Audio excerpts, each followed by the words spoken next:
श्री स्वामी समर्थ. जय जय स्वामी समर्थ. कशा आहात तुम्ही सर्वजण? स्वस्त असाल, मस्त असाल, स्वामींच्या सेवेमध्ये रममान असाल असे मी स्वामीचरणी प्रार्थना करते. काल मी व्हिडिओ टाकलेला तुम्हाला की स्वामी प्रकट दिनानिमित्त कुठल्या सेवा करायच्या काय नाही. तर मी पारायण वगैरे तुम्हाला सर्व सांगितलं होतं. पण काही काही जणांना पारायण करणं शक्य नसतं. त्यांची भरपूर मनातून इच्छा असते की आम्हाला पारायण करायचं आहे, पण आपल्या सांसारिक अडचणीमुळे व्यावहारिक अडचणीमुळे आपल्याला पारायण करणं शक्य नसतं. आणि बऱ्याच जणांना लिहिता वाचता पण येत नसतं, म्हणून पारायण करणं त्यांची इच्छा असते, पण त्यांनी काय करायचं. तर अशांसाठी मी तुम्हाला सांगते, ज्यांना पारायण करणं 21 दिवसाचं पूर्ण पारायण करणं, त्या सेवा करणं, जे की मी तुम्हाला सेवा सांगितली त्या सेवा करणं शक्य नसेल, त्यांनी साधी सरळ मी सेवा सांगणार आहे तुम्हाला. आणि तुम्हाला मी लिखित नामाचा पण व्हिडिओ तुम्हाला बनवून मी टाकणार आहे. उद्या टाकेल तुम्हाला तो स्पेशल व्हिडिओ बनवून. तर ज्यांना कुठलंच काही जमत नाही आहे, तर त्याच्यासाठी आज कुठली सेवा आहे ते तुम्हाला मी सांगणार आहे. तर व्हिडिओ स्किप न करता तुम्ही लास्टपर्यंत व्हिडिओ बघा. तर कसं असतं माहिती आहे का, प्रत्येकाच्या मनामध्ये भरपूर इच्छा असते की मला स्वामी सेवा करायची, पण कुणाच्या घरी आवडत नाही. आणि संसारातलं सगळं काही सोडून आपल्याला म्हणजे सेवा तर करायच्याच आहेत, पण आपल्याला प्रपंच सांभाळावा लागतो, सगळे बाकीचे कामं पण करावं लागतं, त्याच्यातून वेळ आपल्याला भेटत नाही, इच्छा भरपूर असते. तर त्यांच्यासाठी त्यांनी काय करायचं माहिती आहे का, तुम्ही कंटिन्यू स्वामी नामाचा जप करत राहायचं आहे. आणि ज्यांच्याकडे ग्रंथ नाही, माळ नाही, काही नाही, तुमच्याकडे काहीही नसू द्या, फक्त आणि आणि प्रत्येकाच्या घरामध्ये स्वामीची मूर्ती किंवा फोटो किंवा छोटा असेल मोठा असेल कुठलेही असू द्या, पण स्वामी हे स्वामीच असतात, तर असतेच. तर तुम्हाला काय करायचं आहे माहिती आहे का, स्वामींपुढे सकाळी, संध्याकाळी, रात्री 10 वाजता, 11 वाजता, अगदी 12 साडेबाराला सुद्धा तुम्ही ही सेवा करू शकता. जेव्हा तुमच्या प्रपंचातून तुम्हाला वेळ भेटेल तेव्हा तुम्ही ही सेवा करू शकता. फक्त 5 मिनिट स्वामींच्या समोर आपल्याला बसायचं आहे. आणि हे बघा, कसं असतं माहिती आहे का, आपण ज्यावेळेस डोळे बंद करून आपण स्वामी नामाचा जप करतो, त्यावेळेस काय असतं, डोळे बंद केले की आपल्या मनामध्ये, डोक्यामध्ये भरपूर हजारो विचार येत असतात. माझा स्वयंपाक राहिलेला आहे, मला स्वयंपाक करायचा आहे, माझं हे काम राहिलेलं आहे, माझ्या मुलांचा अभ्यास राहिलेला आहे, उद्या भाजीला काय करू, असे अनेक विचार प्रत्येकाच्या मनात येतात. कोणी असो, तुम्ही असो, मी असो, बघा हे. आणि सगळ्यांना जगवणारा करते धरते म्हणजे स्वामीच आहेत. स्वामी आहेत म्हणून आपण आहेत. आणि उगाच उगाच कुणापर्यंतही स्वामी पोहोचत नाहीत. आणि स्वामींची ज्यावेळेस आपण आवड करायला लागतो, त्यावेळेस स्वामी आपली आवड करतात. आपण अगोदर स्वामींपर्यंत जावं लागतं, स्वामींची आवड करावं लागतं, त्यावेळेस स्वामी आपाप आपली आवड करतात. आणि स्वामी एवढं एक मात्र आहे की स्वामी कधीच कुणाचं काही ठेवून घेत नाहीत. तुम्ही कुठलीही सेवा करा आणि तुम्हाला परंपरेपासून चालत आले, जे सत्य आहे, जे खरं आहे, जे प्रामाणिक आहे, त्यालाच भरपूर वेळेस परीक्षा द्याव्या लागतात. प्रत्येक वेळेला त्यालाच परीक्षा द्याव्या. बऱ्याच वेळेला आपल्याला असं वाटतं की एवढी मी सेवा केली, आत्तापर्यंत एवढी सेवा केली, काय दिलं स्वामींना. तीच तर खरी वेळ असते तुमची की स्वामी तेच तर तुमची परीक्षा बघत असतात की तुला एवढं काही सर्व दिलेलं आहे, तुला सगळं काही दिलेलं आहे, पण थोडा जरी तुला त्रास झाला तरी म्हणजे थोडा जरी आपल्याला त्रास झाला तरी आपण वैतागतो, कंटाळतो. हीच तर परीक्षा असते, हीच तर परीक्षा घेतात स्वामी. हे बघा, प्रत्येक वेळेला काय स्वीकारलं पाहिजे, म्हणजे दुःख असो, सुख असो, आपण सुखात व्यवस्थित राहतो. सुखामध्ये आपल्याला कुठलीच आठवण येत नाही, कुणाचंच काही वाटत नाही, काय नाही. आणि ज्यावेळेस दुःख आपल्यावर येतं त्यावेळेस वाटतं की मी काय एवढं वाईट केलेलं आहे की माझ्या नशिबी हे आलं, मी कोणाचं वाईट केलं, मी एवढं सगळं चांगलं करते आणि माझ्याच नशिबी असं का, मीच आजारी का पडते, माझ्याच मागे सर्व सर्व का, असं येतं. पण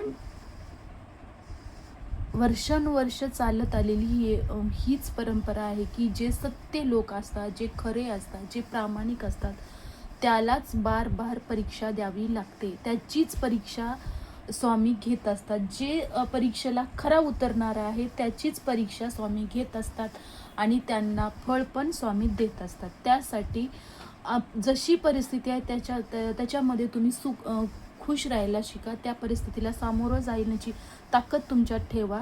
आणि एक दुःख देतं, पण त्याच्या मागं काहीतरी तुम्हाला चांगलं नक्की देतात, नक्की स्वामी तुम्हाला देतात. हे मात्र 100% खरं आहे. एकच गोष्ट माझ्या संग वाईट का झाली म्हणत बसण्यापेक्षा, आता माझ्यासोबत भरपूर वाईट झालेलं आहे. याच्यानंतर माझ्यासोबत कुठलंही वाईट होणार नाही, याच्यापेक्षा वाईट काहीच होऊ शकत नाही. आता स्वामी सर्व माझं चांगलं करणार आहेत, असा विश्वास तुम्ही मनामध्ये घ्या, अशी श्रद्धा स्वामींवरती ठेवा आणि स्वामींच्या सेवा करत राहा. त्याचे फळ तुम्हाला नक्की भेटेल. आणि ज्याचं जे आहे, ज्याला जे द्यायचं आहे ते स्वामी दिल्याशिवाय राहत नाहीत. जे आपलं आहे ते स्वामी देणारच, पण त्याला सेवेची जोड असणं गरजेचं आहे. आपण चांगलं झालं की सगळ्या गोष्टी विसरतो आणि वाईट परिस्थितीमध्ये आपल्याला सगळं आठवतं, तसं नसतं. त्यामुळे म्हणजे चांगलं पण स्वीकारायला शिका आणि वाईट पण स्वीकारायला शिका. जशी परिस्थिती आहे त्याच्यामध्ये तुम्ही सगळ्यांना सामोरं जायला शिका आणि प्रामाणिकपणे राहा. जर आपल्यासोबत काही वाईट झालं असेल तर आता ह्याने असं केलं तर याच्यासोबत मी चांगलं राहणार नाही असं नका म्हणू, कारण लोकांमुळं तुम्ही तुमच्यामध्ये बदल नका करू. तुम्हाला चांगलंच राहायचं, सत्य राहायचं, प्रामाणिक राहायचं. लोक असे वागतात म्हणून आपण वागायचं नाही आहे. आणि हे बघा, मला पण म्हणजे मी पण भरपूर दिवस मी लोकांचा विचार, माझ्या मनामध्ये भरपूर म्हणजे 2-4 वर्षापूर्वी आलेलं की स्वामींचे व्हिडिओ बनवून मी लोकांपर्यंत पोहोचवू का, तर मी लोकांचा विचार करूनच मी काहीच केलं नाही. पण आता मला एवढं चांगलं वाटतं, काही जरी झालं तरी म्हणजे स्वामींनीच मला ही बुद्धी दिलेली आहे की जे तू 4 गोष्टी माहिती घे आणि लोकांपर्यंत पोहोचव, त्यामध्ये तुला आनंद वाटतो तर तू आनंदी राहशील. हे मला स्वामींनीच प्रचिती दिलेली आहे. स्वामीच्या इच्छेशिवाय कुठली गोष्ट होत नाही. स्वामींचीच इच्छा होती की मी व्हिडिओ बनवावा आणि 4 लोकांपर्यंत पोहोचावा आणि त्याचा फायदा सर्वांना व्हावा. त्यासाठी आणि खरं सांगते तुम्हाला, मला प्रत्येक व्हिडिओ बनवून एवढं म्हणजे छान फील होतं की खरंच, आणि त्याचं म्हणजे फिलिंग पण येतं की एवढे जणांनी व्हिडिओ बघितला, एवढ्यापर्यंत व्हिडिओ गेला, तर 4 शब्द माझे म्हणजे चांगल्या गोष्टी, म्हणजे मी कोणी करणारी नाही आहे, स्वामी माझ्याकडून करून घेतात, पण ह्याच चांगल्या 4 गोष्टी 4 लोकांपर्यंत पोहोचतात आणि त्यांचं भलं होतं. याचा मला खूप आणि चला तर आता खरा व्हिडिओकडे आपण वळूया. तर ज्यांना काही सेवा करणं शक्य नाही त्यांनी स्वामींसमोर बसायचं आहे, सकाळ संध्याकाळ कधी तुम्हाला जेव्हा वेळ भेटेल तेव्हा. श्री स्वामी जय जय स्वामी, स्वामी समर्थ. श्री स्वामी समर्थ जय जय स्वामी समर्थ. श्री स्वामी समर्थ जय जय स्वामी समर्थ. असा मंत्र तुम्हाला 5 मिनिट बोलायचा आहे.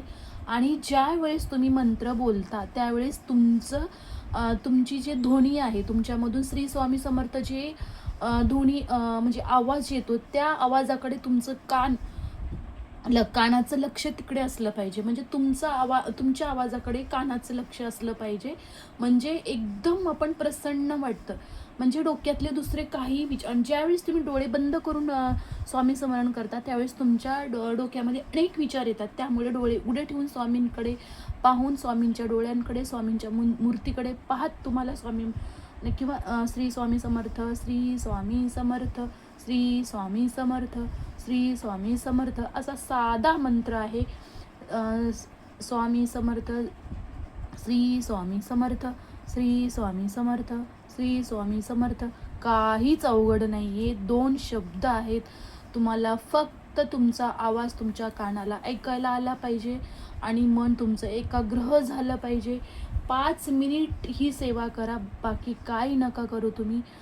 तर एवढंही केलं तरी तुम्हाला, आणि स्वामीच्या म्हणजे हे चालू करत असताना तुम्ही स्वामींना एवढीच विनंती करा की ही सेवा माझ्याकडून करून घ्या स्वामी देवा, ही सेवा माझ्याकडून करून घ्या असा संकल्प करा आणि याचे फळ तुम्हाला नक्की भेटेल.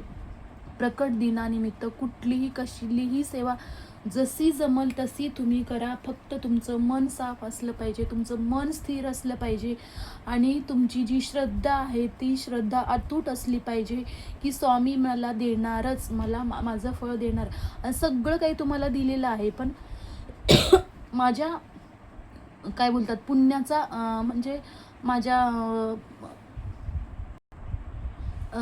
काही जणांना सगळं काही दिलेलं असतं, पण एक आपल्याला समाधानी वाटून जे काही आपल्याकडं आहे ते टिकून राहण्यासाठी पण सेवा तुम्ही करतात. हे बघा, कधी काही मागायचं नसतं, म्हणजे एकदम साफ मनाने सेवा करत राहायचं, स्वामी तुम्हाला देणारच.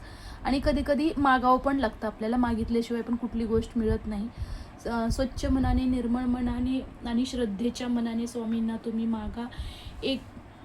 तुम्ही 10 सेवा केलात तर 9 पट का होईना तुम्हाला त्याचं फळ मिळतंच. स्वामींची सेवा करा. स्वामींच्या स्मरणामध्ये म्हणजे बिझी राहा. स्वामींच्या नावामध्ये बिझी राहा.